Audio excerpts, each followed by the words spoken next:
নতুন বছরে আমরা শপথ নেই আমরা যেন অন্তরে হিংসা লালন না করি, বিদ্বেষ লালন না করি, আমরা নিজেরা যেন কাদা ছোড়াছুরি না করি, আমরা যেন মিলেমিশে একসাথে একাকার হয়ে যাই। আল্লাহ তুমি কবুল করো, আমরা পড়ি আমিন। 60টা জিনিস মানুষ মরে যাওয়ার পরে তার কবরে পৌঁছতে থাকে।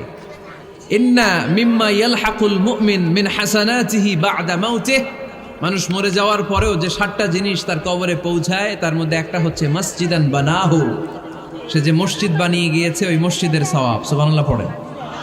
আপনি টাকা দিয়ে মসজিদ বানিয়ে দিলেন, ওই মসজিদে মুসল্লিরা নামাজ পড়ে, রোজাদাররা এসে ওখানে ইফতার খায়, তাহাজ্জুদ আদায়কারীরা তাহাজ্জুদ পড়ে, তাদের সওয়াবের কমতি হবে না, কিন্তু তাদের সওয়াবের একটা পার্সেন্টেজ সওয়াব যে ব্যক্তি মসজিদ বানালো তার আমলনামায় আল্লাহ ঢুকিয়ে দেয়। সুবহানাল্লাহ বলতে পারলেন না? হে নামাজি